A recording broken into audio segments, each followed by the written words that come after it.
Mesdames et messieurs, bonjour et bienvenue sur Zone Franche. 3 semaines déjà que les cours et tribunaux sur l'ensemble du territoire sont fermés, mais depuis rien, aucun signe du gouvernement. L'UNAMAB de son côté, un peu jusqu'au boutiste, avance aussi dans sa logique. Y a-t-il effectivement dialogue entre le gouvernement et les magistrats? Qu'en est-il exactement du concours querellé à propos du recrutement des auditeurs de justice et quelle est la part de responsabilité de chaque protagoniste dans ce nouveau duel? C'est Michel Adjaka, président de l'UNAMAB, qui va répondre à nos questions ce matin sur le grand débat du week-end que je conduis habituellement avec Imran Issifou. Michel Adjaka, bonjour. Imran, bonjour.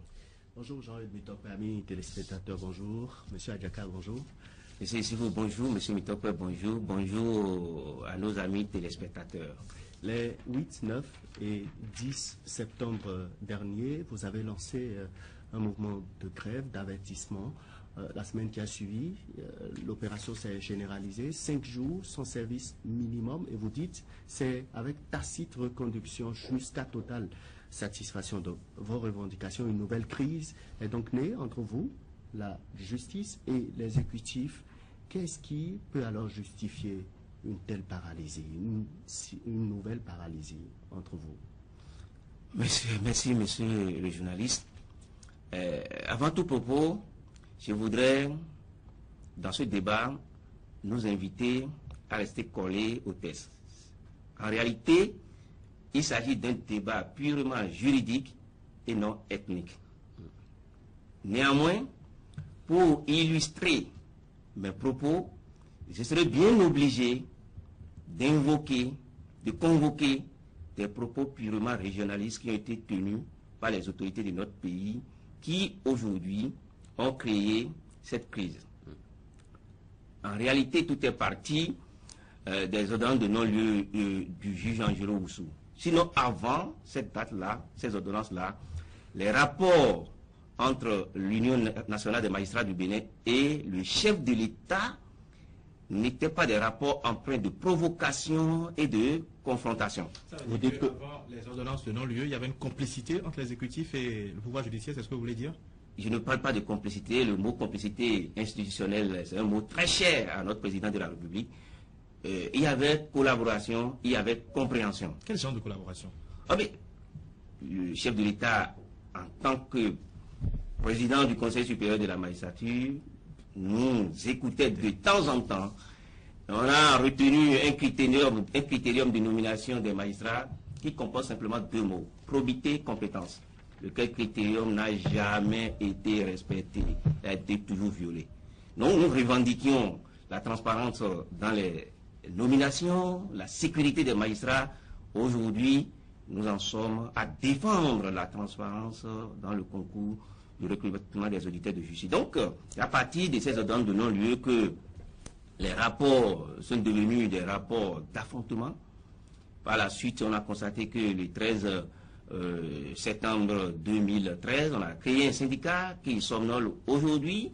La preuve est que les ténors de ces syndicats étaient à l'Assemblée générale de l'UNAMAB du 31 août 2015. Ils se sont fondus à nouveau au sein de... En tout cas, beaucoup nous ont rejoints comme des enfants prodiges aujourd'hui. Ils sont de retour. Donc, ils ont voté contre la radicalisation du mouvement.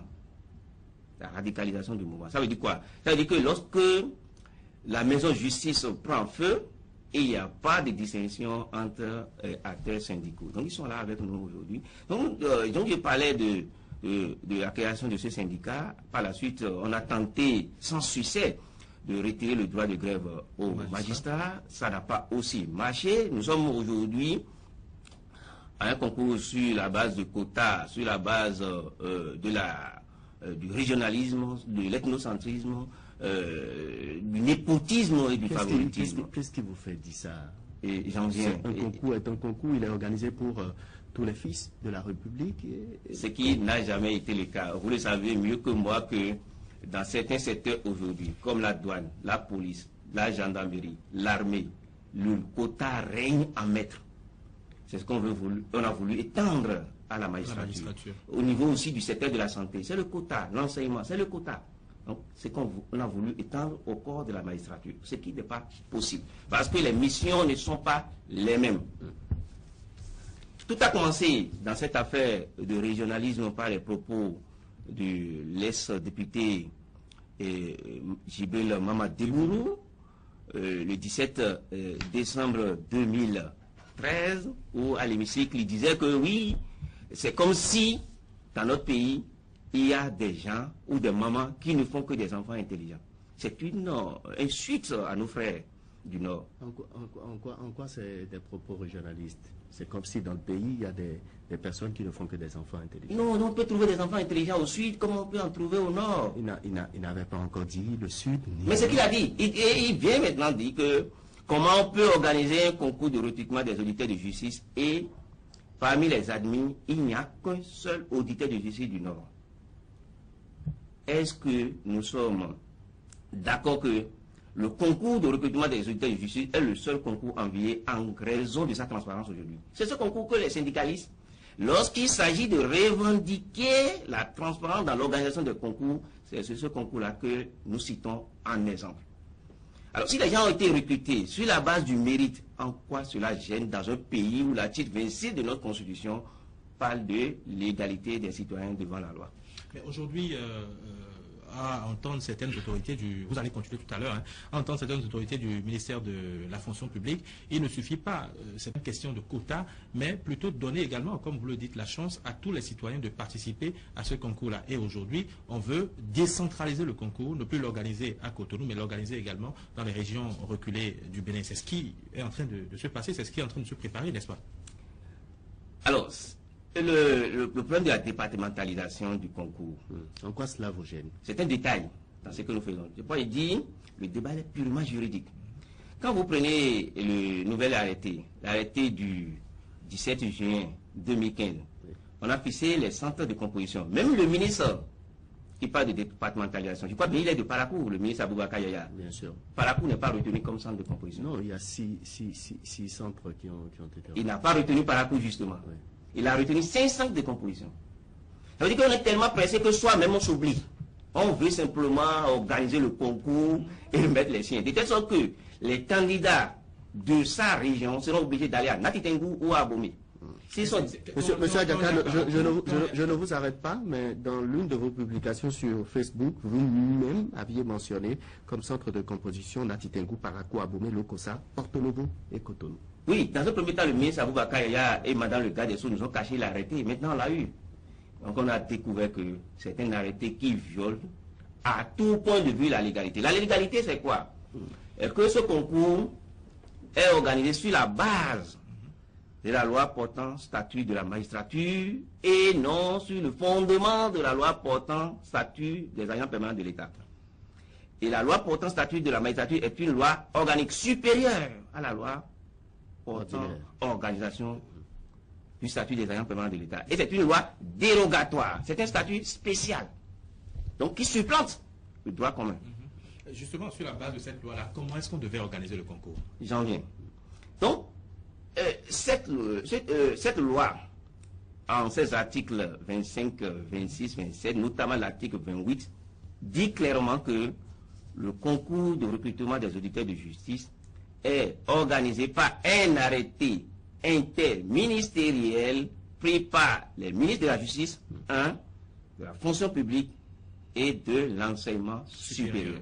L'arrêté a été pris depuis le 4 mai 2004 et a été appliqué déjà plusieurs fois. Bien sûr. La première fois en 2004, la deuxième fois en 2006, la troisième fois en 2008 et la quatrième fois en 2011.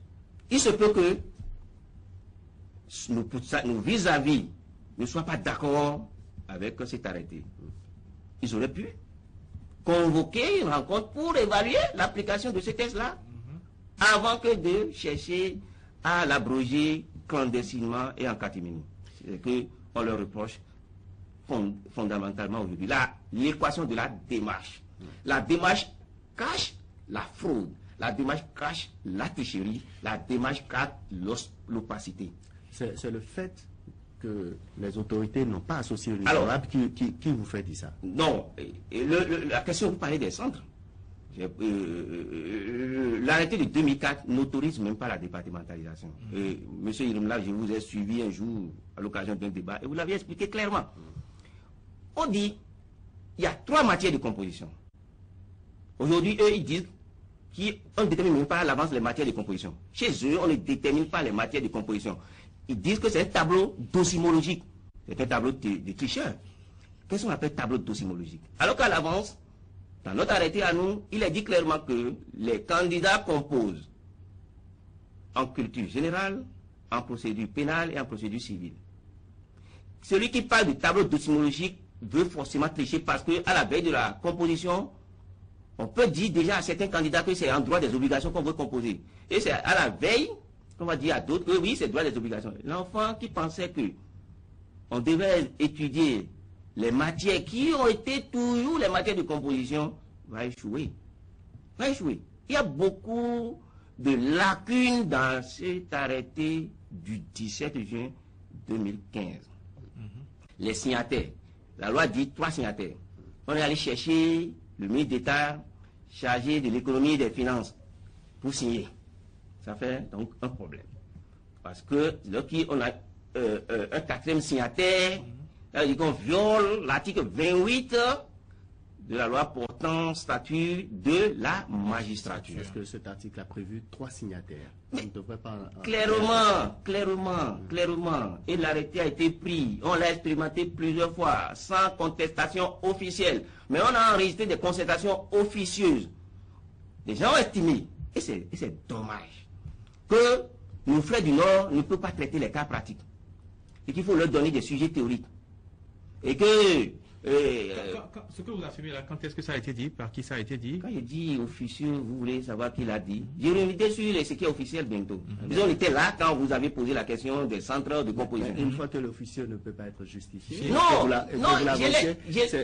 ils peuvent réagir.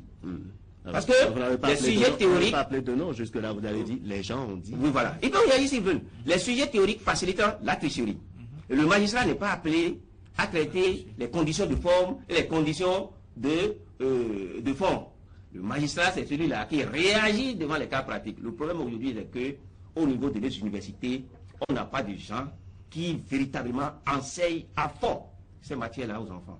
Ce qui fait qu'il y a des difficultés. Lorsqu'on soumet les enfants à ces sujets pratiques, ils ont des difficultés des fois. Et c'est ce que j'ai expliqué au ministre de la fonction publique. J'ai dit que le problème est déjà à ce niveau-là. De telle sorte que, lorsque vous finissez l'université et que vous ne vous donnez pas la peine de vous remettre en cause et de reprendre votre culture juridique et générale, vous pouvez lamentablement échouer à ce genre de concours. Pas seulement notre concours, il y a le concours de recrutement des avocats et le concours de recrutement des notaires. Encore que pour les notaires, vous passez forcément par un cabinet de notariat. Au lieu de diagnostiquer à fond les problèmes, ils sont venus nous envahir avec le quota. C'est la solution recette. Est-ce que vous pensez aujourd'hui que la départementalisation du concours, est-ce que c'est opportun? C'est opportun cette mesure? Pour nous, on n'est pas dans l'opportunité de la départementalisation. Mais M. Ayaka, vous savez quand même qu'il y a des gens qui sont peut-être à Malanville, à Bembereke, qui n'ont pas les moyens de se déplacer pour venir composer à Cotonou. Et en plus, ils n'ont personne à Cotonou. Si c'est un concours qui doit se dérouler sur 2 jours, il faut l'hébergement, la restauration, tout ça. Est-ce que ce n'est pas une manière pour l'État d'aider ces personnes qui n'ont pas les moyens de... Alors, le problème, c'est quoi? Quand on finit de composer pour le concours des auditeurs de justice, c'est en tenant que les copies sont imagées. On imagine toutes les copies. Les dites copies sont enfermées dans une cantine, cadenassées, doublement ou triplement. Ça dépend de ceux qui veulent cadenasser. Vous pouvez amener votre cadenas de n'importe où vous cadenassez. Alors, avec la départementalisation, on n'est pas sûr de réussir cette opération. Ils ne disent pas que... vous le dites. En quoi c'est pas sûr? On va remettre les cantines. C'est toujours les magistrats qui... Oui, on va remettre les cantines à qui? À qui? Il y a forcément un comité d'organisation, non? Il y a oui, on va y arriver. Le comité d'organisation est composé de 7 membres. Présidé, ce comité est présidé par le ministère de la fonction publique. C'est que le ministre de la fonction publique ne dit pas souvent. Il y a... C'est quand même la fonction publique qui recrute et qui met à la disposition de... Les magistrats ne sont pas des agents permanents de l'État au service de la fonction publique, ils sont en décrochage. Donc nous ne relevons pas de la fonction publique. Néanmoins, l'arrêté prévoit l'intervention du ministère de la fonction publique. Mais qui gère la carrière C'est le ministère de la Justice. C'est ce qu'on ne dit pas, ce que peut-être le ministre ne sait pas. Parce qu'il y a beaucoup de choses que nos autorités ignorent aujourd'hui par rapport à la magistrature. Donc, il y a seulement 3 magistrats dans cette composition. 2 du ministère de la Justice et un représentant de l'UNAMAB. Il y a le ministère de l'Enseignement supérieur avec 2 représentants. Donc, ça a été toujours organisé ainsi. Quand les gens disent aujourd'hui que c'est les enfants de magistrats qui sont à la magistrature, je m'étonne. Je me dis, mais est-ce que c'est devant des agents du ministère de la fonction publique et de l'enseignement supérieur que des magistrats arrivent à enrôler leurs enfants? Mais quand même, soyons sérieux, on pose un problème fondamental. La justice est rendue au nom du peuple béninois. Et si la justice est rendue au nom de ce peuple-là, ceux qui rendent cette justice doivent être des cadres compétents. Michel Adjaka, vous avez parlé tout à l'heure de la question de quotas, mais selon nos informations, il paraît qu'au niveau de la magistrature même, vous vous attendiez souvent, chaque fois, après l'organisation de ce concours, à recruter d'abord un certain nombre d'agents du ministère de la Justice, avant maintenant qu'on ne puisse prendre des personnes purement étrangères à l'appareil judiciaire. Est-ce que c'est vrai? Il est accordé à la maison justice 30%. Vous positionnez 30% des nouvelles recrues. Nous sommes aujourd'hui dans une république en voie de crétinisation, une république... Est-ce que c'est vrai? Je viens, monsieur Sifou, en voie de crétinisation et d'amalgame. Et nous sommes aujourd'hui en train de basculer du quartier latin de l'Afrique vers le quartier chrétien de l'Afrique. C'est le problème, ça. La loi a prévu un quota de 10% pour les greffiers, les avocats, les notaires et les professeurs d'université. C'est la loi qui prévoit ce quota, mais vous refusez? Non, c'est la loi, c'est le législateur. Mais à chaque fois qu'on essaie de prendre, si c'est 40 personnes, ça fait 4 personnes. Pour cette, c'est pas seulement les greffiers, contrairement à ce que les greffiers ont tendance à faire croire. C'est l'ensemble de ces acteurs-là. Aujourd'hui, leur arrêté qui pêche par endroit dit que ceux-là ne peuvent même pas déposer leur candidature pour le concours sans l'avis du Conseil supérieur de la magistrature, ce qui est faux. La loi prévoit que c'est à l'intégration de ces acteurs et des professeurs d'université que le Conseil supérieur de la magistrature intervient. Mais comme ils ont travaillé en catimini, dans l'opacité absolue, ils n'ont pas pu s'entourer des gens qualifiés pour savoir ce qui se fait et ce que la loi dit. Donc, ce n'est pas 30%, c'est 10%. Et il y a eu des concours où on n'a pas pu recruter les 10%. Parce que chemin faisant, on a estimé que les 4 là qu'on devait recruter, il y en a qui n'ont pas le niveau. Parce qu'il y a une note éliminatoire. Lorsque pour le concours de recrutement des auditeurs de justice, sur les 3 matières, vous avez 7 sur 20, quelque part, vous êtes éliminé. Donc, si vous avez fini avec vos relances, j'en étais aux conditions lointaines qui ont provoqué la présente crise. Les auditeurs doivent comprendre. Après l'honorable Debourou, ça a été le tour du chef de l'État en personne. Le 20 juin 2015. Il disait ceci, que la magistrature béninoise est peu républicaine, elle est partisane, que toutes les régions n'y sont pas représentées, qui va abroger l'arrêté qui consacre cette situation où les siens ne sont pas à la magistrature. C'est exprimé en ces termes ou bien c'est vous? Mais vous pouvez rediffuser vos bandes. Mais justement, après cette déclaration, comment est-ce que vous avez apprécié ces propos? Non, on n'avait pas réagi, puisqu'on savait qu'il y a une conspiration en cours. Il faut attendre que le fruit soit mûr. Nous sommes là maintenant à la maturité. Donc, il a dit, et nous nous sommes dit, mais pourtant le président de la République a prêté serment pour nous diriger, nous tous. Il n'est pas le garant de l'intérêt régional, mais plutôt de l'intérêt général. C'est lui qui incarne l'unité nationale. Son serment dit clairement qu'il est un fidèle et loyal serviteur du peuple. Le peuple a entendu ceux qui ont voté pour lui, comme ceux qui n'ont pas voté pour lui. Comme ceux qui sont les siens, comme ceux qui ne sont pas les siens. Il est là pour nous tous.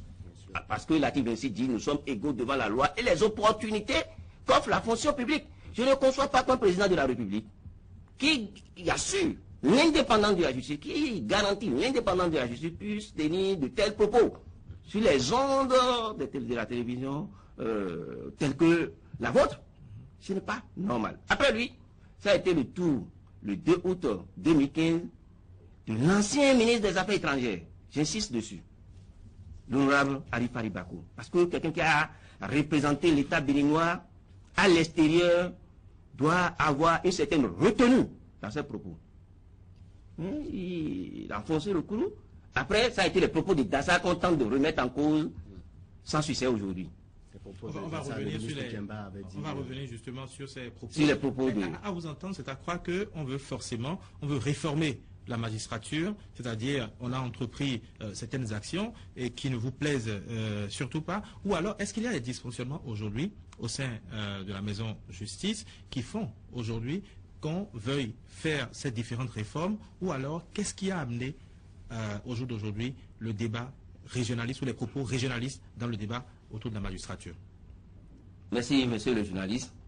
Le problème, je l'ai dit tantôt, c'est dans les décisions que nous rendons. On aurait souhaité que les attendus soient des attendus ethniques. On aurait souhaité que les attendus soient des attendus régionalistes. On aurait souhaité avoir les siens pour que les week-ends, on se voit au village pour conspirer contre les procédures. La justice béninoise dans la sous-région fait partie des meilleures. Vous pouvez interroger nos collègues de la sous-région. Ils nous envient parce que nous tenons, comme cela se doit, notre distance vis-à-vis de la compromission, vis-à-vis de la facilité, vis-à-vis de ce que nous appelons la complicité institutionnelle. Nous ne sommes pas preneurs, nous ne voulons pas aller à ce marché-là. Donc c'est ça qui énerve les gens. On estime que oui, voilà des gens qui n'arrêtent que les maires ou les proches du pouvoir.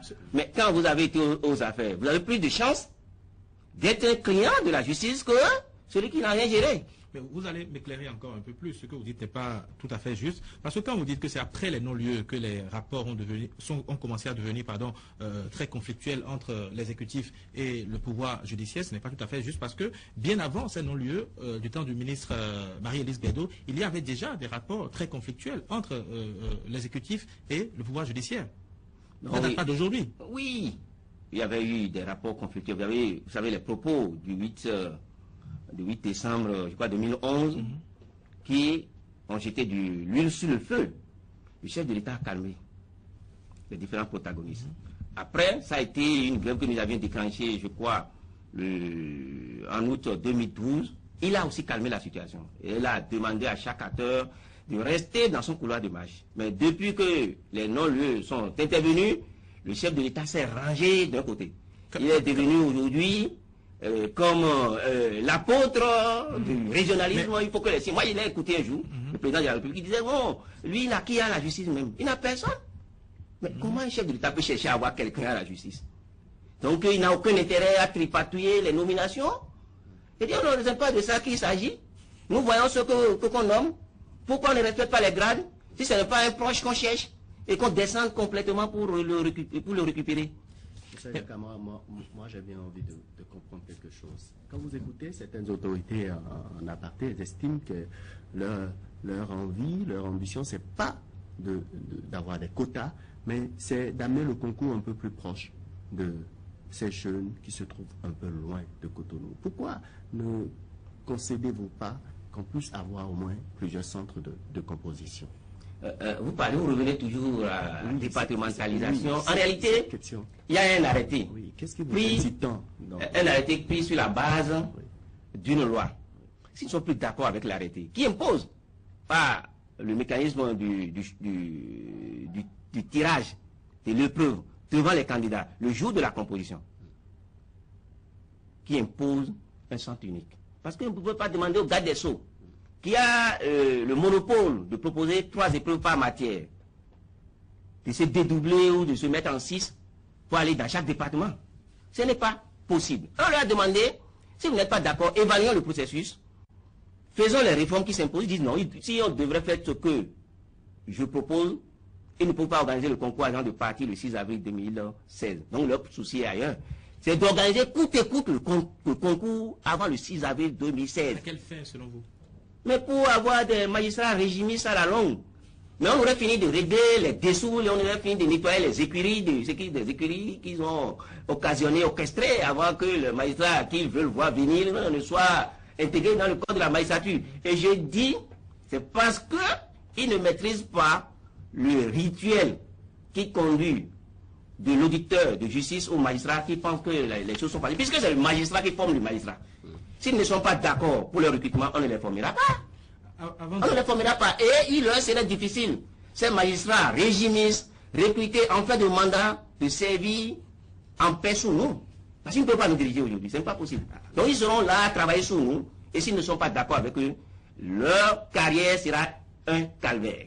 Vous, avant d'ouvrir cette brèche à nouveau, vous étiez en train de parler de la volonté du chef de l'État de vassaliser le pouvoir judiciaire. Et dans votre développement, vous parliez de propos. Vous avez parlé de Marie-Élise Bédo, des propos, Boni Yahi, des propos, Djibril Debourou, des propos, Bako également, des propos. Le seul fait étranger, le seul corps étranger, c'est les non-lieux qui ont été rendus par le juge Angelo Oussou. Est-ce à dire, parce que quand vous attaquez chaque fois les propos, est-ce à dire qu'on ne peut pas critiquer les magistrats, qu'on ne peut pas critiquer la justice de notre pays? Pourquoi pas? Les décisions de justice, lorsqu'elles sont rendues, échappent aux magistrats et tombent dans le patrimoine commun. Donc on peut les critiquer à l'effet de nous aider à nous améliorer. Mais il ne s'agit pas de critique ici. Il ne s'agit pas de critique scientifique. Il s'agit d'attaque frontale. Il s'agit d'une opération d'ethnicisation du système judiciaire béninois. Il s'agit d'une opération, d'un mécanisme d'exclusion et d'opposition des régions les unes contre les autres. Est-ce que ce n'est pas vous qui voyez les choses comme ça? Monsieur Imran, l'UNAMAB, est-ce que l'UNAMAB n'en fait pas un peu trop? L'UNAMAB n'en fait pas un peu trop. Aujourd'hui, si vous voulez être d'accord ou sérieux avec moi, vous direz que c'est le seul corps qui tient encore dans cette affaire de crétinisation des institutions de la République. Et si on fait ce constat, justement, qu'est-ce qui fait aujourd'hui la force de l'UNAMAB?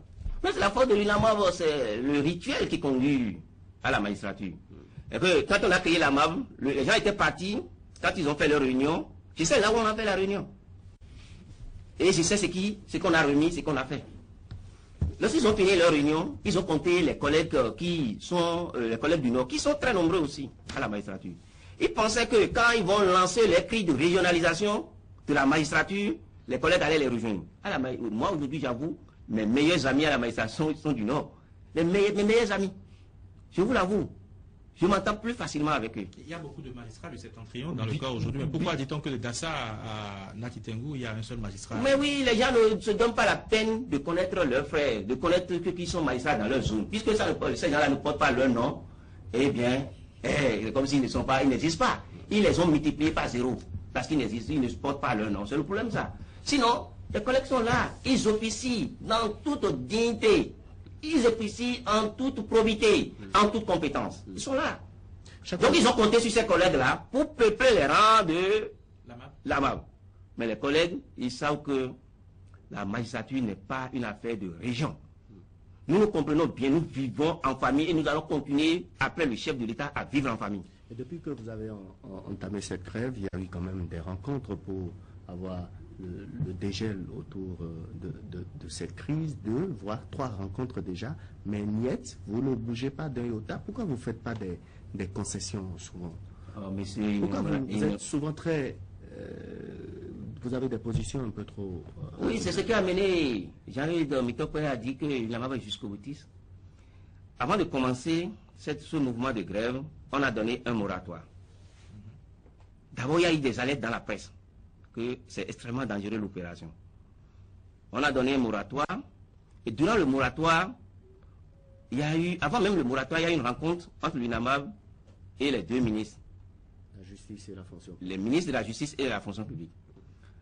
Ensuite, il y a eu une seconde rencontre où nous avons échangé. Et je leur ai dit, une grève pendant les vacances judiciaires est extrêmement dangereuse. De tout faire pour éviter qu'on observe même la grève d'avertissement. On était tous d'accord qu'il faut abroger l'arrêté, puisque l'arrêté est contraire à la légalité. On ne peut pas vouloir prendre un arrêté d'organisation du concours de recrutement des auditeurs de justice et aller viser la loi portant statut des agents permanents de l'État. Ça ne répond à rien. Ça ne vous répond à rien. Certaines autorités disent que c'est un concours d'entrée et non un concours professionnel. Pourquoi vous, syndicat, voulez-vous avoir un regard sur ce concours? Mais la loi a voulu que nous soyons là. Ouais. Nous sommes là et nous avons toujours assuré la transparence à ce concours. Les autres concours ne sont pas présents. On voit les concours qui sont annulés et les produits par la suite. Voyez-vous, c'est comme ça. C'est la République aujourd'hui. Nous sommes en voie de crétinisation. C'est ça le problème. Alors, l'arrêté du 17 juin 2015, parlons-en. Madame le garde des Sceaux, avant même que la crise naisse, avant que la crise ne naisse, on l'a rencontré.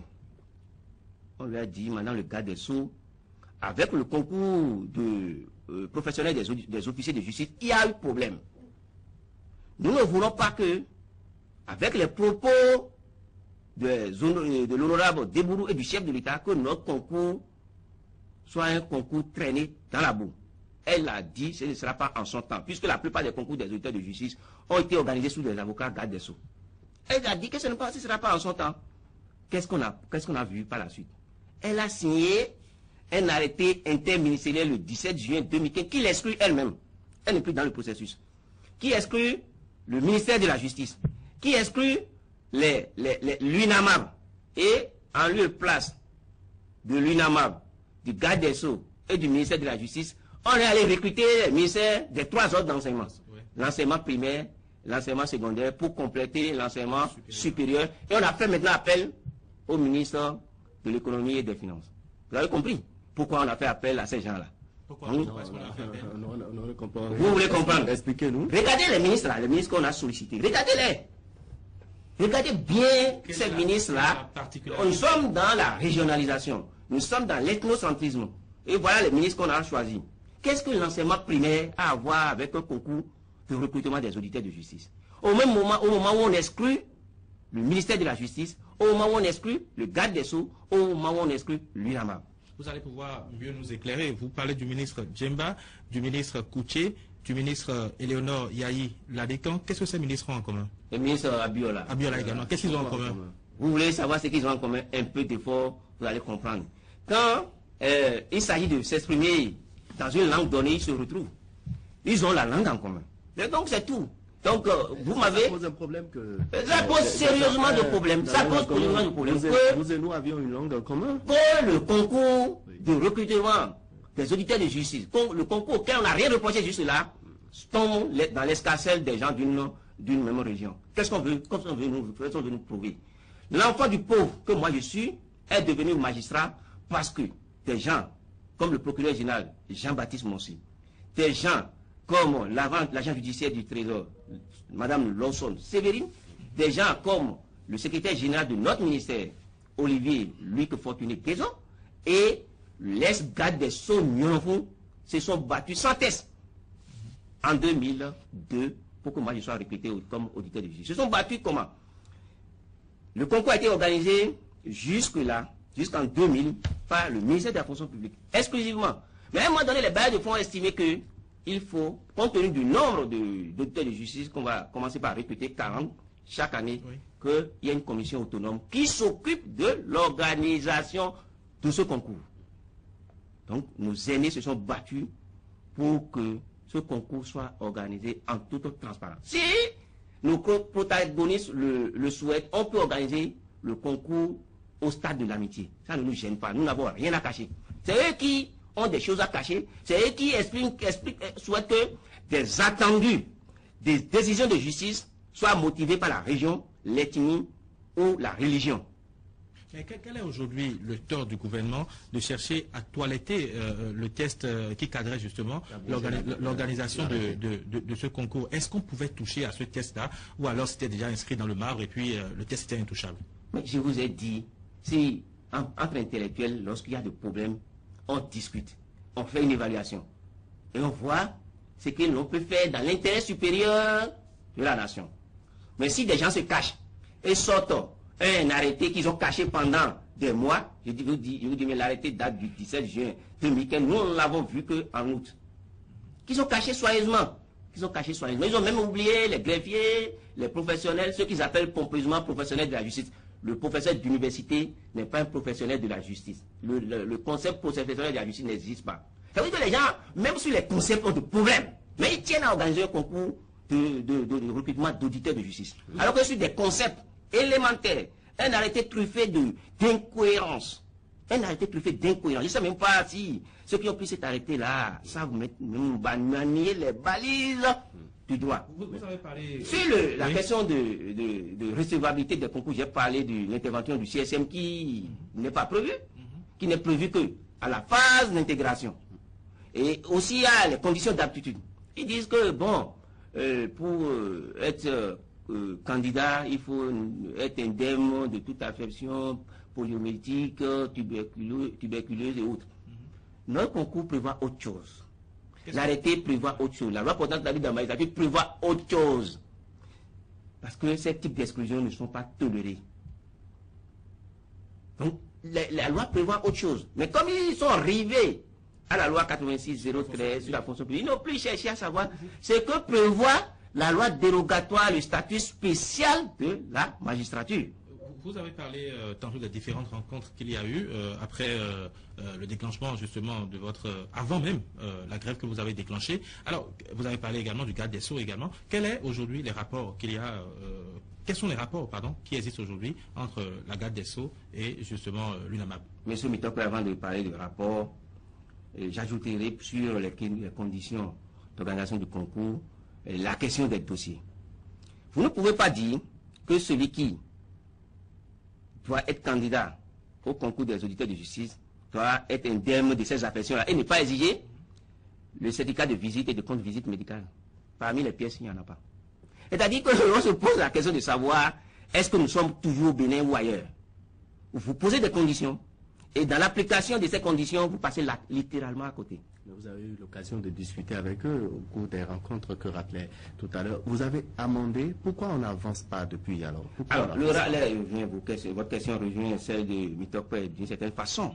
Les rapports entre Madame le garde des Sceaux et l'UNAMAB sont des rapports de franche collaboration et de parfaite intelligence sur le respect des tests. Je l'ai dit dans le discours de passation de service entre les deux ministres que si le garde des Sceaux est pris en otage par des courtisans, l'UNAMAB est là pour la sanctifier et la délivrer. Et c'est déjà le cas aujourd'hui. Aujourd'hui, c'est le cas.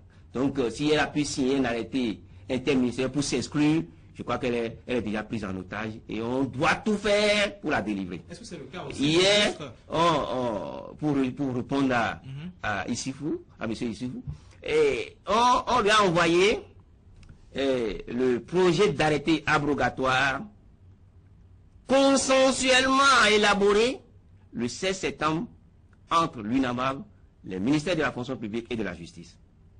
La présence effective des ministres. Alors, les ministres ont envoyé leurs proches collaborateurs. Le ministre de la fonction publique a envoyé le DC. Le garde des Sceaux a envoyé le secrétaire général du ministère. Et avant toute discussion, les deux plénipotentiaires nous ont dit qu'ils ont reçu plein pouvoir. Donc, on a discuté avec eux, on a arrêté la feuille de route, on a élaboré l'arrêté interministériel abrogatoire, on a élaboré aussi le communiqué devant annuler le communiqué qui a convoqué les candidats pour les 28 et 29 novembre 2015. Et ensuite, la troisième opération, c'est de mettre en place, en application des dispositions de l'arrêté interministériel du 4 mai 2004, la commission interministérielle qui s'occupe de l'organisation du concours. Que dit le projet de l'arrêté abrogatoire? Qu'est-ce qu'il dit? Le projet dit que le concours de recrutement des auditeurs de justice est organisé conformément aux dispositions de l'arrêté interministériel du 4 mai 2004. Et je crois que c'est en 3 articles. Un dernier article dit l'arrêté, ce présent arrêté abroge toutes dispositions antérieures, notamment les dispositions de l'arrêté du 17 juin 2015. Il s'agit bien entendu d'un arrêté interministériel clandestinement pris en violation des textes de la République. Mais pourquoi vous n'acceptez pas que dans le projet que vous envoyez, qu'on puisse quand même évoluer? Pourquoi vous ne concédez rien au pouvoir en place? Par exemple, on aurait appris que le ministre de la fonction publique a souhaité qu'il y ait tout au moins 2 centres, même si vous rejetez la départementalisation du concours, qu'il y ait tout au moins 2 centres, mais vous dites toujours niet. Non, monsieur, ici, vous. Le problème, c'est quoi? Pour créer 2 centres, il faut modifier l'arrêté interministériel du 4 mai 2004. Voilà que dans le même temps, nos amis disent qu'ils veulent organiser le concours avant de partir. Que sur le budget de 2015, ils ont un crédit qui tient à consommer. Or, ils ne peuvent pas consommer ces crédits-là sans l'UNAMAB. Ils ne peuvent pas consommer ces crédits-là sans le CSM que eux-mêmes, ils ont impliqué dans l'organisation du concours à tort.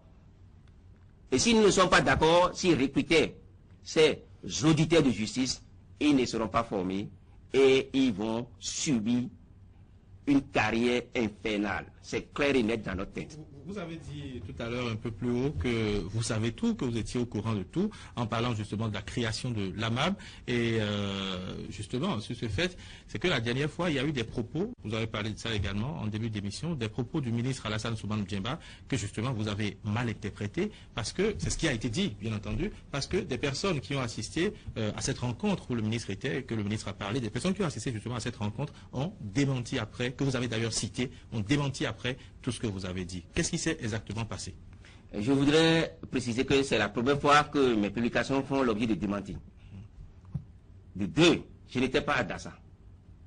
De 3, je n'étais pas au courant que les enseignants du secondaire, à travers leurs organisations syndicales, devraient se retrouver à Dassa dans le cadre du Conseil sectoriel du dialogue social. Sur quelle base alors vous avez fait toutes ces affirmations? Alors, si j'ai pu avoir l'information, c'est qu'il y a forcément dans le rang des amis ou des interlocuteurs du ministre d'État Alassane Soumana Djemba, des gens qui ont voulu bien aider l'UNAMAB.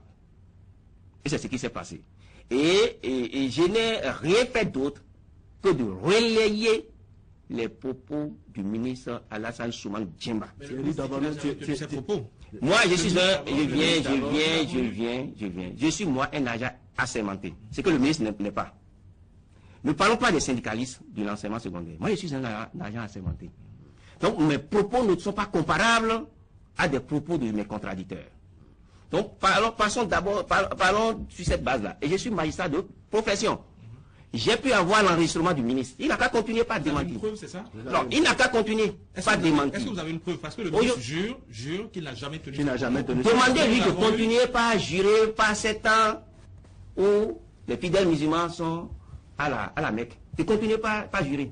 Mais en dehors du ministre, il y a quand même M. Thierry Devonou qui a dit, qui était dans la salle, mais qui n'a pas entendu de tels propos de la part du ministre. Vous avez suivi les communiqués du SINAPEC. Les 2 communiqués qui... Voilà.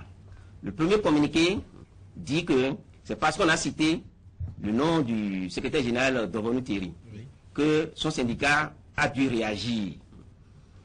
J'ai mis dans mon message le nom du secrétaire général Thierry Devonou tout simplement parce que c'est son syndicat qui, depuis que nous avons commencé cette crise, nous a envoyé une motion de soutien.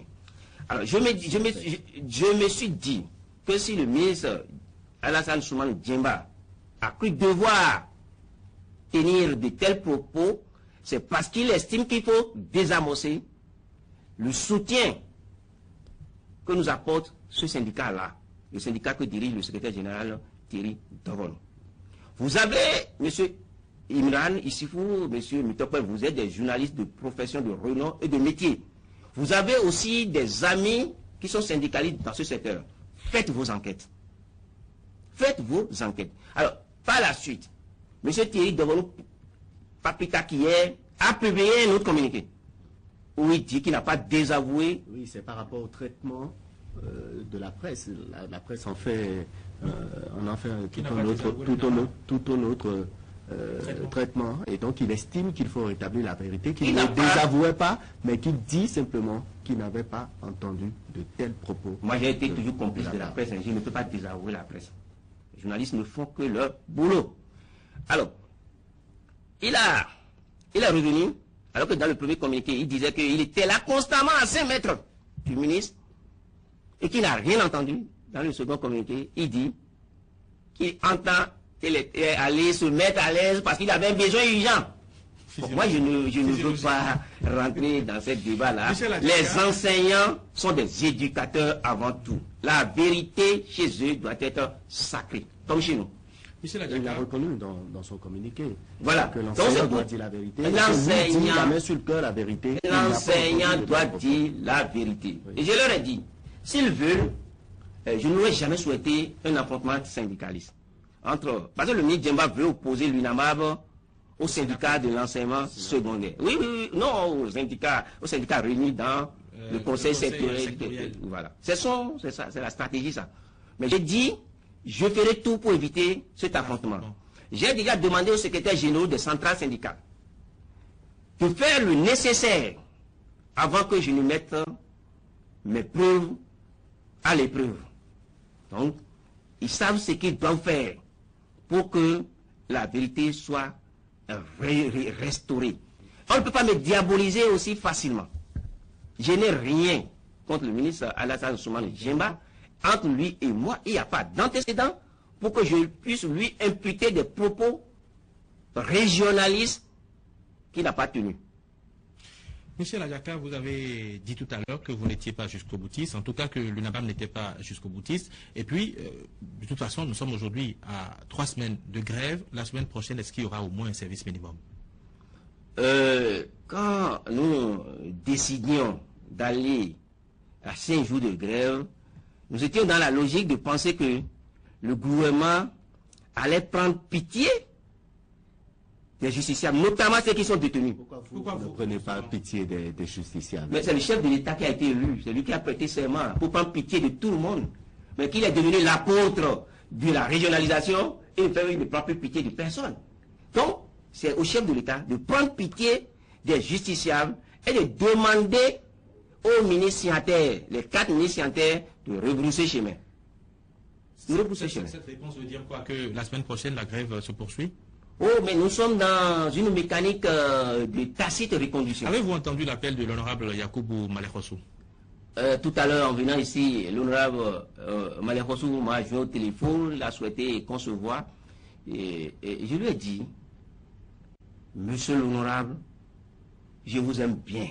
On a déjà fait le travail qui nous concerne. On a même rédigé les tests de sortie de crise que les ministres refusent de signer. Parce que chaque fois que nous faisons, les ministres vont rendre compte au chef de l'État. Et quand ils reviennent maintenant, ils ont toujours la mine renfroyée, ils ne veulent plus discuter. C'est ça le problème aujourd'hui. Quand ça met du temps, il faut savoir qu'en tant que le chef de l'État était aux États-Unis. Donc personne ne peut prendre des décisions en cette affaire sans le chef de l'État, puisque c'est lui qui a déclenché la crise. Si vous êtes conscient d'une telle situation, pourquoi vous ne demandez pas à rencontrer lui-même pour en finir? L'UNAMAB n'a jamais fait de demande d'audience au chef de l'État. Et la sortie de crise ne passe pas par une rencontre entre l'UNAMAB et le chef de l'État. Nous sommes purement sur un terrain de revendication juridique. En matière de revendication juridique, il n'y a pas de demi-mesure, il n'y a pas de concession. Il faut respecter les textes de la République. Le chef de l'État, précisément pour respecter les textes de la République, il doit les respecter. Est-ce que vous savez que dans un bras de fer, il y a quand même des personnes, des pacificateurs qui viennent et qui demandent aux deux camps justement de ramener la balle à terre, et c'est justement ce rôle aujourd'hui que joue l'honorable Yacoubou Malekhossou. Il a été le premier, certainement que beaucoup d'autres vont lui emboîter le pas. Vous ne trouvez pas opportun ce qu'il est en train de faire? On a demandé à l'honorable Yacoubou Malekhossou de nous aider. Pour nous aider, c'est d'infléchir la position du chef de l'État. Puisque c'est lui qui estime que les siens doivent être à la magistrature. Alors qu'il y a des magistrats de renom qui sont du Nord. De renom, je vous le dis. C'est une insulte que de penser que nos frères du Nord ne sont pas méritants. Être né au Nord n'est pas une fatalité. Ce n'est pas une malédiction. Être né au Sud n'est pas aussi une bénédiction. Nous sommes tous béninois. Nous appartenons à une nation et non à une région.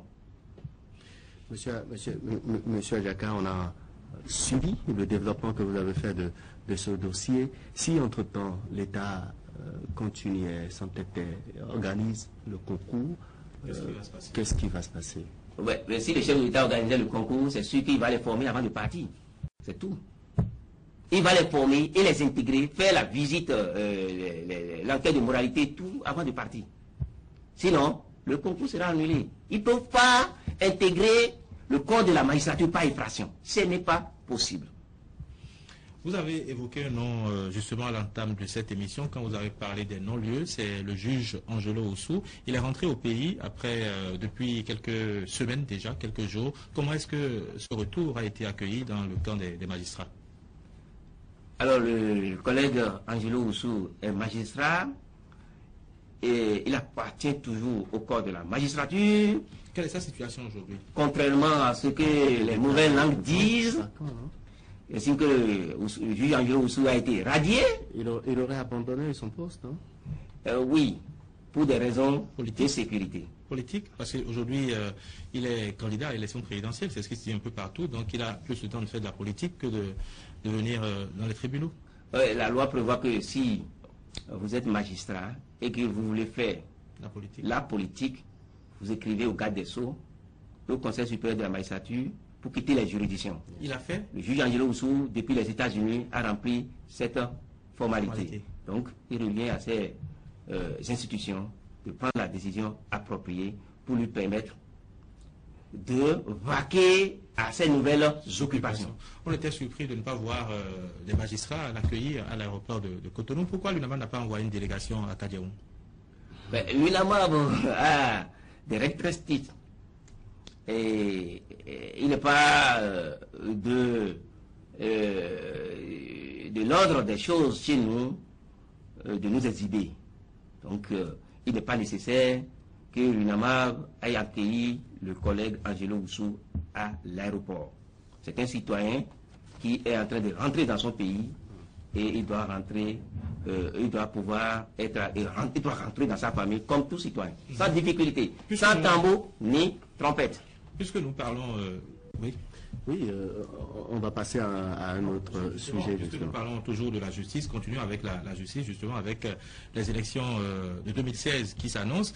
On va aller aux élections le 28 février, c'est bien cela. Alors, comment est-ce que vous voyez la justice béninoise après 2016? Oui, merci, Mitopé. La justice béninoise, après le 6 avril 2016, doit se soumettre à des réformes. Des réformes qui passeront certainement par deux choses, les tests et les finances. Alors les tests, c'est de rendre aujourd'hui le Conseil supérieur de la magistrature plus indépendant. Et il faut qu'au niveau du Conseil supérieur de la magistrature, il n'y ait plus le chef de l'État, ni le garde des Sceaux. Pour que les problèmes de la justice, au nom du principe de la séparation des pouvoirs, ne soient pas l'affaire des politiques. Cette réforme a été menée à succès en République démocratique du Congo, au Togo et en France. L'autre réforme, c'est de faire en sorte que les parquets soient détachés de la tutelle du garde des Sceaux.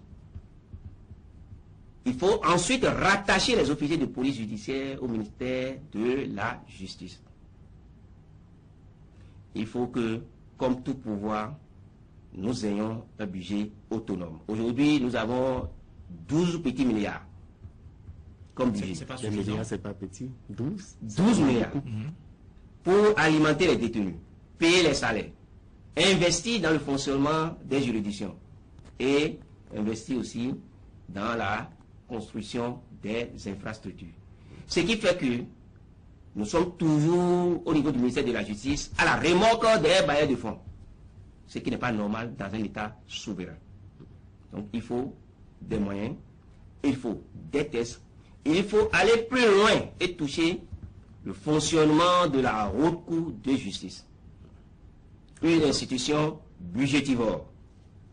Aujourd'hui, vous savez que les députés jouent pour la haute cour de justice le rôle du procureur de la République, puisque c'est eux qui déclenchent les poursuites. Oui.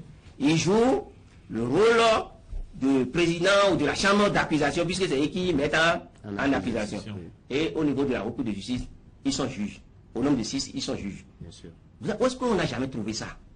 Vous proposez quoi?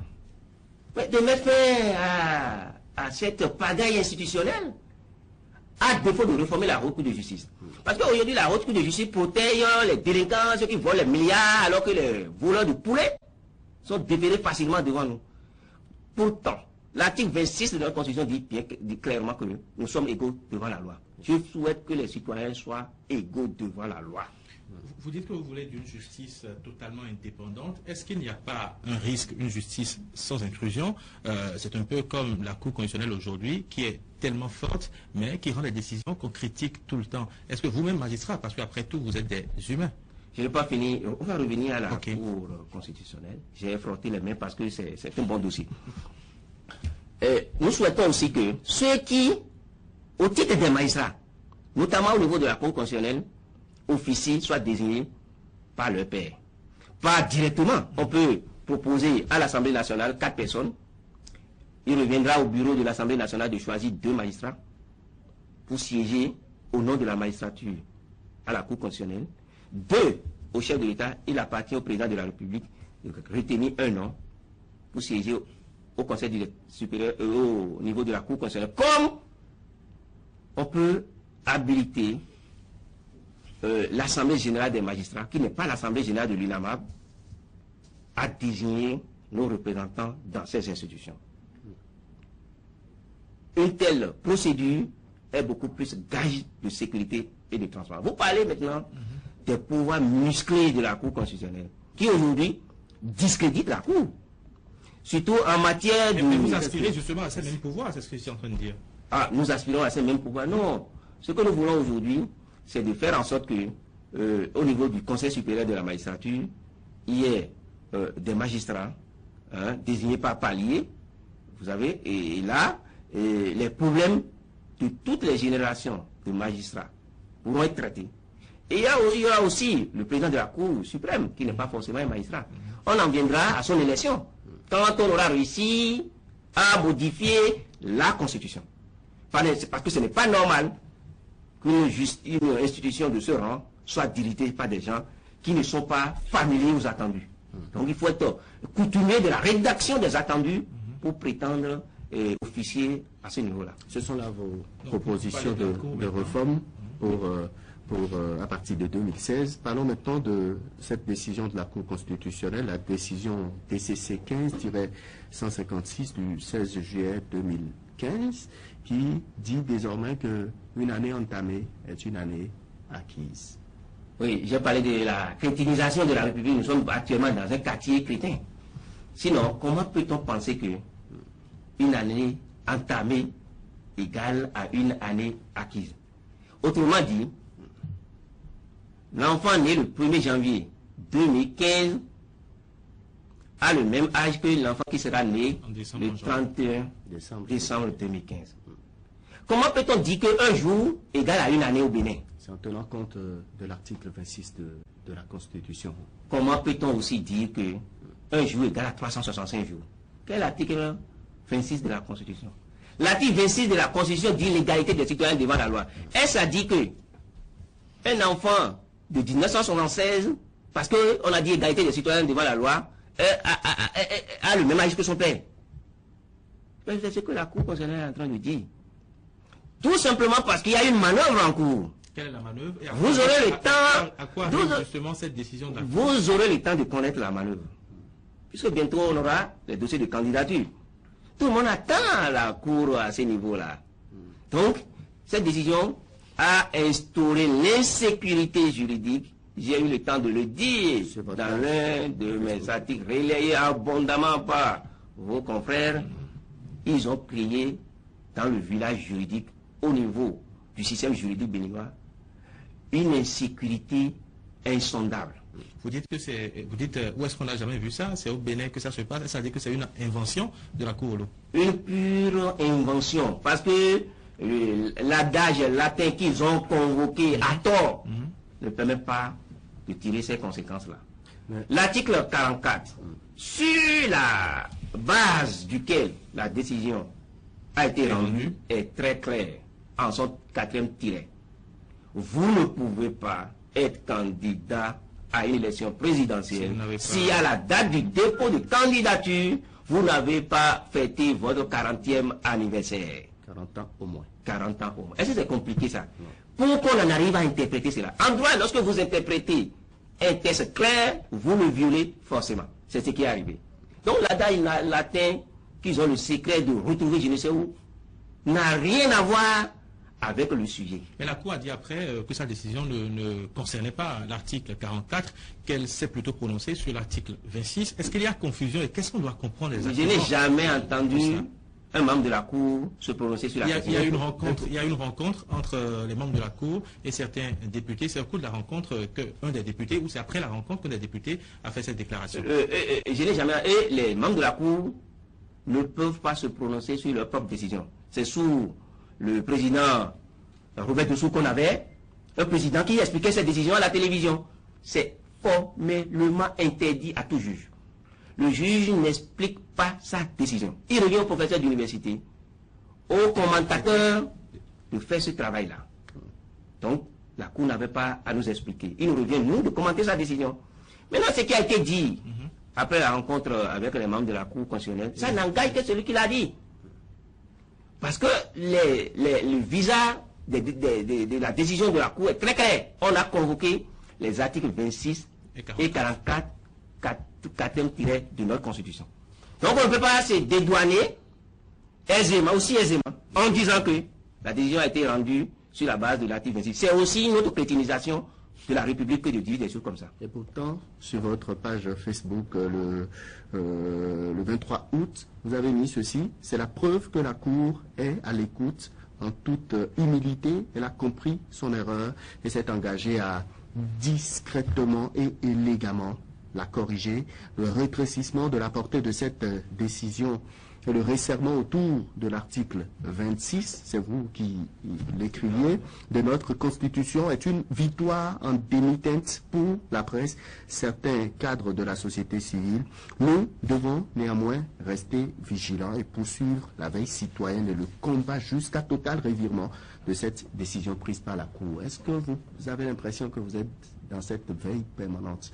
Je vous ai parlé de total revirement. Oui. Donc, ils ont fait un pas en arrière. Ça veut dire qu'ils ont compris que la décision qui a été rendue est une décision grave qui a détruit les balises du droit, tout court, pas du droit constitutionnel seulement.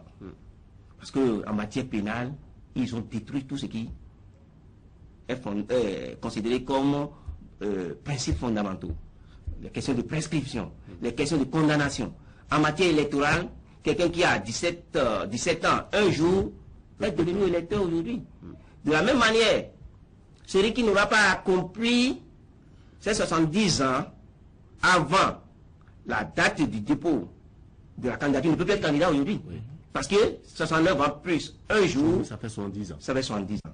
On ne peut jamais, sauf à être soi-même chrétien, accepter cela. Je vais toujours me battre contre. La veille citoyenne, jusque-là, aucun acteur politique n'a évoqué le sujet concrètement. Vous-même, acteur de la justice, c'est sur vos pages Facebook qu'on voit vos opinions. Comment pensez-vous alors organiser cette veille pour qu'il y ait que la Cour puisse un revirement comme vous le dites? Vous aurez le temps de le constater. Aujourd'hui, vous devez constater que sur des débats d'intérêt national, des débats importants, on n'a pas les acteurs politiques. Moi, je l'ai compris depuis. Qu'est-ce qui explique cela, justement? Bon, c'est des petits calculs qui sont des calculs inopportuns, inefficaces. Ça ne peut pas marcher. Sur les débats sur le régionalisme, le recrutement du concours des états de justice, ça devrait non seulement concerner les acteurs syndicaux, puisque c'est les secrétaires généraux des centrales syndicales qui étaient dans cette lutte-là avant nous, et ont été bastonnés, frappés à sang. Aujourd'hui, silence radio. Les hommes politiques, puisque c'est les hommes politiques qui tiennent ce discours-là, mais d'autres hommes politiques se taisent comme si c'est le discours qui devrait être, c'est le discours républicain que les autres devraient tenir, qui sont en train d'avoir sur la question. Donc si vous attendez ces hommes politiques-là on va vous refonder. On va refonder jusqu'à votre famille. Donc, il faut arrêter le processus de refondation et de la dictature du développement. Vous savez ce que c'est la dictature du développement? Expliquez-nous. Oui, la dictature du développement dit quoi? Et que le chef d'État ne respectera que les textes qui arrangent ses intérêts. Il violera tous les autres textes qui l'empêchent. Vous l'avez lu où? Ce que vous nous savez. Vous ne savez pas ce qu'on met dans la dictature du développement? Non. Mais je vous l'explique, moi. Moi, je vous dis que c'est ça la dictature du développement. Les textes sur la magistrature, il faut tout violer. Parce que ces textes ne permettent pas de refonder la République. On est en train de refonder la République. Donc, ces hommes politiques, je parlais de la crétinisation, c'est sûr qu'ils ont été atteints. Ils ont été atteints, ils sont à terre. Donc, nous ne pouvons pas compter sur eux, surtout qu'ils ne sont pas, pour la plupart de notre génération, pour faire le combat. Chaque génération doit faire le combat de son temps. C'est ce combat-là, c'est un autre combat à nous. Nous devons nous battre. La République n'est pas une République que de politique. C'est aussi une république d'intellectuels et de cadres comme nous. Donc nous devons aller à la défense de la patrie, sans attendre forcément les acteurs politiques. Si la décision de la Cour Olo n'était pas rapportée, à quoi est-ce qu'on doit s'attendre? Parce que nous avançons vers la présidentielle. À quoi est-ce qu'on doit s'attendre en 2016? Autrement dit, quelles seront les implications juridiques de cette décision? Alors, les implications juridiques, vous allez constater que les candidats qui auront 39 ans plus un jour avant la période du 9 Au 12 12 janvier 2016 vont déposer leur candidature et ces candidatures seront validées. Autrement dit, on court le risque d'avoir un président de la République qui n'aura pas 40 ans. L'autre danger, c'est que si la Cour, qui a déjà rendu une décision, pour annoncer les couleurs, elle nous a alertés. Donc il nous revient maintenant de nous organiser, mettre en place un rapport de force pour dissuader la Cour.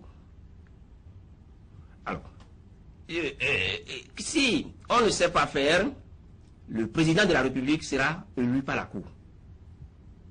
Parce que... C'est-à-dire?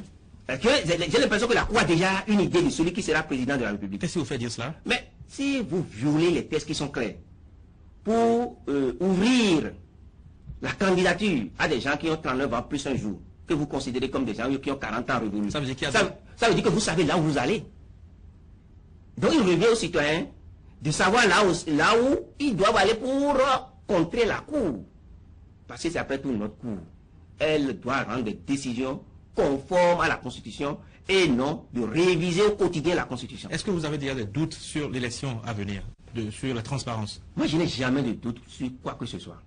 Je suis toujours dans un rapport de force. Même si je vois un doute venir, je mets en place un rapport de force. C'est le rapport de force qui est ma lumière. Et donc, il faut construire le rapport de force. Quel est votre rapport de force quand on a une Cour dont les décisions sont sans recours? Quel est notre rapport de force? Donc, la Cour est supérieure au peuple. Ah, mais depuis l'avènement du renouveau démocratique, la Cour, ces décisions sont sans recours et elles s'imposent à tout le monde. Mais oui, est-ce que la Cour est supérieure au-dessus du Vous peuple? demandez si la Cour est supérieure au peuple. Que peut faire le peuple? Mais qu'est-ce que le peuple fait? C'est le peuple, la Constitution, c'est pour le peuple. Le peuple défendra. De façon pratique. Le peuple va défendre sa Constitution. Le problème, c'est quoi? Ce que vous n'observez pas aujourd'hui, c'est que le peuple n'a pas de meneur, de mobilisateur. Mais oui, à son temps, on donnera un visage qu'il faut, on donnera le visage approprié. Je suis citoyen avant d'être magistrat. Ce que vous êtes en train Ce de dire... débat n'exclut personne. On ne peut pas accepter que notre Cour, au détour d'une décision, modifie les balises de tout le système judiciaire. Ça, ne nous honorons pas. Est-ce que vous n'avez déjà pas accepté ça, puisque en réalité la Cour a rendu sa décision depuis juillet, mais on n'a rien vu venir? Mais vous lisez bien mes publications, j'ai dit que, peut-être pas dans cette publication, mais sur une chaîne de télévision, qu'il faut attendre la Cour au détour de la validation des candidatures. Après le 12 janvier 2016. Bien entendu. Vous dites que le peuple va défendre sa constitution et vous dites que bon voilà, on assiste à ce calme plat parce qu'il n'y a pas encore de meneur. Ma question, je mesure bien la portée de la question. Est-ce que ce que vous êtes en train de dire, c'est un appel à la révolte? Non, quel appel à la révolte. Vous savez, puisque vous parlez de meneur. Non, une démocratie sans veille citoyenne n'en est pas une. Il faut faire la veille citoyenne et construire un rapport de force capable de contrer les déviances et les déliquescences intellectuelles. C'est de cela qu'il s'agit. Donc, si tout le monde est refondé, sur qui comptez-vous alors pour tout le monde n'est pas refondé. Je sais que l'INGAM n'est pas encore totalement refondé, peut-être qu'il est en partie. Et je vous suis, bien entendu. Vous n'êtes pas encore dans la crétinisation absolue. Donc, en son temps, quand on va vous piquer au vif, le Béninois, habitant du quartier latin, qui est en vous, va répondre. On va parler du calendrier électoral. La Sénat a rendu public le calendrier pour la présidentielle de 2016. Quelle lecture faites-vous de ce calendrier?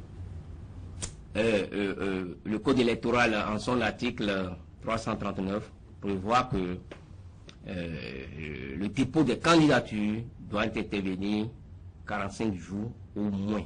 C'est le thème-là qui nous joue de ça aujourd'hui, au moins révolu. Bon. Avant le premier tour. Donc, lorsqu'on recule du 28 février 2015 en arrière, le dépôt des candidatures doit intervenir impérativement avant le 13 janvier 2016. Ils ont choisi la période du 9 au 12 janvier 2016. Oui. Ce qui n'empiète pas encore sur les 45 jours d'interdiction. À mon même avis. Oui. Aucun problème à ce niveau-là. Maintenant, c'est la suspicion légitime des populations se trouve à ce niveau-ci. Lorsqu'on dit 45 jours, au moins avant le premier tour, et que lorsque nous savons aussi que le chef de l'État a convoqué le 27 avril 2015 en Conseil des ministres, le corps électoral pour le 28 février 2016, la Sénat, à mon humble avis, avait du 27, en tout cas, tout au moins du 28 avril 2015 jusqu'au 12 janvier 2016 pour déterminer la période du dépôt des candidatures. Elle a choisi la fin complètement. Certainement pour être sûr que l'année entamée égale à année accomplie. Qu'est-ce que vous faites de ça? Non, mais vous ne pouvez pas, monsieur Laïssou, vous me refusez les analyses. C'est une analyse. Prenez... C'est-à-dire que le dépôt des dossiers pouvait intervenir plus tôt? En décembre, par Pourquoi exemple. pas? On aurait pu caler le dépôt des dossiers en décembre. Mais ce qui a été fait respecte quand même le code électoral. Mais c'est ce que le code a prévu. Mais ils ont choisi cette période-là. D'accord. Donc on aurait pu choisir décembre. Si on choisissait décembre, on aurait coupé court à toute suspicion, à toute rumeur et anéanti de ce fait les impacts juridiques de la décision de la Cour constitutionnelle. C'est-à-dire qu'on ne serait pas en 2016 et donc du coup on saura que c'est... Voilà, les candidatures de présidentielles précoces et prématurées n'auront plus droit de citer. Le deuxième tour de la présidentielle est pour le 13 mars. D'aucuns redoutent par exemple s'il devrait y avoir un report, c'est pas des choses souhaitées, que cela puisse être préjudiciable. Pourquoi va-t-on reporter l'élection présidentielle de 2016? Pourquoi vous voyez des situations alarmantes? C'est déjà arrivé au Bénin, non? Pour mon pays. Que l'on puisse reporter. Non, je crois que il ne devait pas avoir de report. Maintenant, s'il y a des reports, il y aura des ajustements. Et des réajustements aussi. Donc, oui, attendons de voir. D'ajustement et de réajustement. Est-ce qu'il faudra dépasser le 6 avril? En tout cas, après le 6 avril, on aura forcément un nouveau président. C'est clair. S'il y a des situations difficiles. Dans tous les cas de figure, nous avons un nouveau président le 6 avril 2016. Quelle que soit la situation qui va se présenter. Je ne me fais pas d'illusion sur cette question. Un nouveau président élu? Pourquoi pas? Il sera bien élu, clairement élu. Parce que la République appartient à nous tous. Et justement, en parlant de cette élection, il y a aujourd'hui beaucoup de candidatures. Nous avons déjà dépassé pratiquement la cinquantaine. Qu'est-ce qui pourrait, selon vous, justifier cette ambition pratiquement, je ne vais pas dire démesurée, mais cette grande ambition de la part de certains de nos compatriotes? C'est 10 millions de Béninois, 10 millions de candidatures. J'ai déjà demandé à mes enfants de s'apprêter à être candidat aussi. On n'en est pas encore là. Bon, voilà. Qu'est-ce qui fait aujourd'hui qu'on a autant de candidatures? Oh ben oui, c'est parce qu'à un moment donné, les gens ont estimé que la fonction de président de la République peut être assumée par tout le monde. Il suffit simplement de savoir ranger la foule, il suffit simplement de savoir organiser des meetings, des messes et des marches, le système des 3M.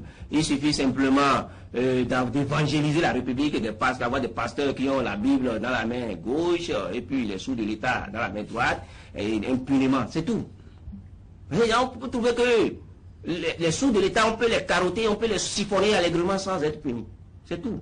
Sinon, si nous parvenons à déifier, si nous parvenons à élever la fonction présidentielle, non seulement la fonction présidentielle, la fonction ministérielle, à faire en sorte que cette fonction-là soit des fonctions sanctifiées et sacralisées, vous aurez moins de candidatures. Il y a des gens qui savent qu'ils ne peuvent même pas être chefs de village, ils cherchent à nous diriger. La responsabilité à qui, n'est-ce pas, à nous tous?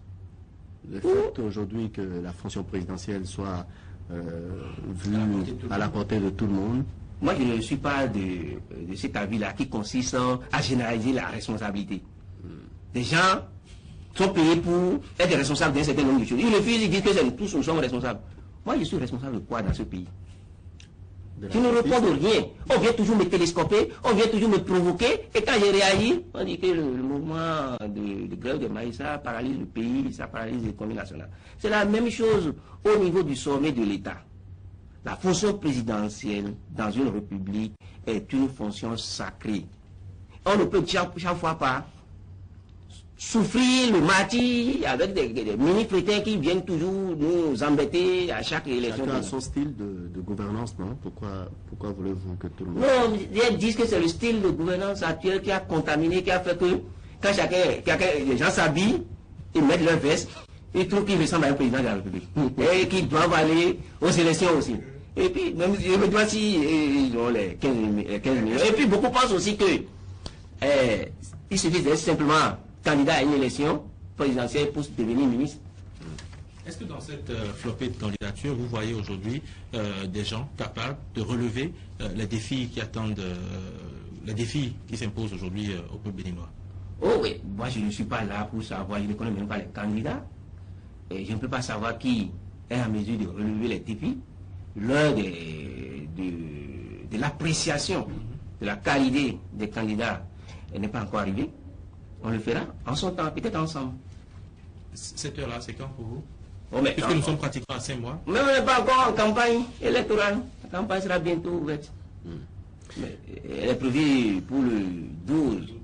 Elle va commencer à partir du 12 février et va finir le 26. On a encore un peu de temps. On peut parler maintenant de l'Assemblée nationale. L'honorable président de la commission des lois, de l'administration et des droits de l'homme, Joseph Diogbenou, a fait une conférence de presse la dernière fois où il a présenté les différents projets et propositions de loi qui sont en vue, en cours de traitement pour les trimestres à venir dans les 3 prochains mois. Il parle de projets de loi portant code pénal avec plus de 1200 dispositions. Il parle aussi de la loi portant partenariat public-privé et bien évidemment de la loi portant statut du bail à usage d'habitation domestique. Quelle appréciation avez-vous de cette sortie médiatique de Diogbenou? Moi, j'estime que à l'heure actuelle, il n'est pas opportun d'engager des réformes en profondeur. Et pourquoi? Parce que bientôt, les députés seront en campagne. Donc, il faut avoir l'attention de tous, focaliser l'attention de tous pour faire ces réformes-là. Et il a indiqué de laisser au président de la République de 2016-2021, il faut lui laisser le temps de conduire ces réformes-là. Parce que c'est des réformes majeures. Les députés seront en campagne peut-être après le vote de la loi des finances 2016. Donc l'Assemblée nationale aura qui pour approfondir ces tests-là.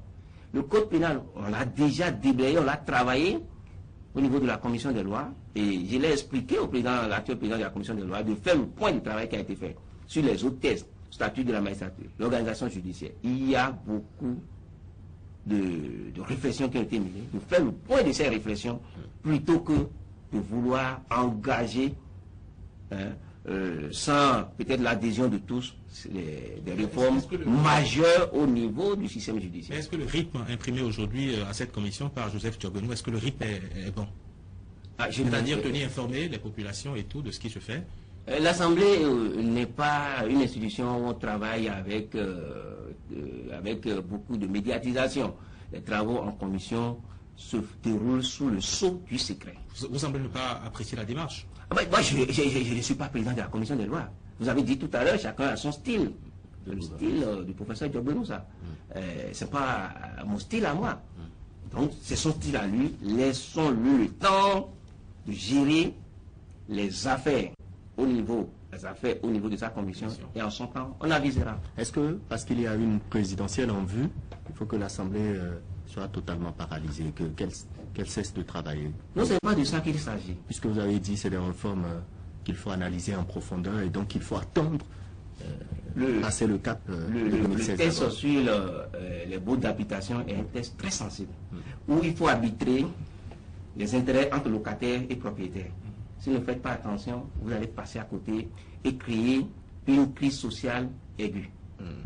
Moi, j'ai participé à l'élaboration de beaucoup de tests au niveau de la commission des lois. J'ai travaillé avec la commission des lois cette dernière, en tout cas pour la législature, la 6e législature, sur la loi relative à la lutte contre la corruption, même si je ne suis pas d'accord avec certaines dispositions. Le code foncier, le code de procédure pénale. J'étais à l'Assemblée sur ces tests-là. Le code pénal aussi, on a commencé par travailler. Il y a un rythme qui a toujours produit des résultats. Ce qui fait que la 6e législature a à son actif plus de tests votés que toutes les législatures passées. Vous avez le portrait robot du prochain président de la République. Quel portrait robot? Laissons le temps venir. Vous avez vu le nombre de gens qui se sont massés à la porte de la Marina? Oui. Vous voulez savoir qui est digne d'être président de la République? À votre niveau, au niveau de l'UNAMAP, ou peut-être même de vous-même personnellement, M. Adjaka, qui voyez-vous, quelles doivent être les qualités, les forces, les atouts de celui qui doit diriger le Bénin à partir de 2016? Alors, ce qu'on aura souhaité que notre président de 2016 ait comme qualité, il faut que le prochain président fasse l'effort de se mettre au-dessus de la mêlée. Un rassembleur. Un président de la République qui ne divise pas, qui n'aime pas trop les marches, qui n'aime pas trop les meetings, qui n'aime pas trop les messes, qui n'évangélise pas trop l'État. Parce que nous sommes dans un État laïque. Donc voilà, on a un président. Et qui lutte aussi contre la corruption. Parce que si nous ne faisons pas de lutte contre la corruption, c'est en vain qu'on aura espéré le développement de notre pays. Est-ce qu'on peut lutter contre la corruption sans la complicité de la justice? Non, l'accompagnement. Oui. Et lorsqu'on fait les réformes qui s'imposent, la justice sera au rendez-vous de ce combat de lutte contre la corruption. Parce que sans lutte contre la corruption, il n'y a pas de développement. C'est pourquoi quand des gens parlent de projets de société, je dis, mais quelle place réservez-vous à la justice? Si vous n'avez pas la justice, aucun projet de société ne peut marcher. Ça là, c'est l'alpha et l'oméga. Le président de la République l'a dit la dernière fois. La justice est l'alpha et l'oméga du développement. À un seul niveau, la lutte contre la corruption. Parce que ceux qui volent nos sous et nous insultent à travers des meetings, c'est ces gens-là qu'il faut déparasiter. Vous parliez des qualités du futur président. Est-ce que les opérateurs économiques peuvent faire l'affaire? Quand vous lisez la Constitution, article 26, pas exclu. Même mon vieux qui est au village, il peut venir. Donc tout le monde peut être... Si je pose la question, c'est parce qu'il y a un débat qui se mène autour de la candidature de certains opérateurs. Moi, je ne fais pas de ces débats-là sur l'autel de la division. Mais débats se font toujours sur l'échiquier juridique. Si vous avez des tests, ceux qui parlent de quotas, s'ils sortent un test aujourd'hui, même le quota qui élimine nos frères qui vont à l'université, s'ils sortent un test aujourd'hui, je vais leur coller la paix. Le quota qui élimine certains de nos frères des bourses des étrangers, s'ils sortent un test, moi, je vais me désarmer. Mais s'il n'y a pas de test, on n'a pas de raison à opposer les fils d'un pays les uns aux autres. M. Adjaka. Nous sommes pratiquement à la fin, mais il y a une dernière question que je vais vous poser. Les magistrats vont reprendre le travail quand?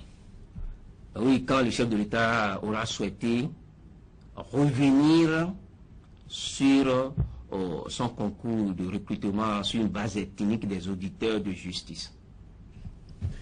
Vous avez un mot de fin? Merci pour cette émission qui a permis à l'UNAMAB de donner sa version des faits. Et je demande à nos protagonistes de répliquer pour permettre à la lumière de jaillir dans ce dossier. Mesdames, Messieurs, amis téléspectateurs, c'était chez vous, Zone Franche. Merci de l'avoir suivi. On a reçu Michel Adjaka, il est le président de l'UNAMAB. Il nous a aidé à comprendre un peu cette nouvelle crise au niveau de la maison justice, le concours contesté. On a parlé aussi de la décision de la Cour et bien évidemment du calendrier électoral et des potentielles qualités que devrait avoir le prochain président de la République. Passez un excellent dimanche.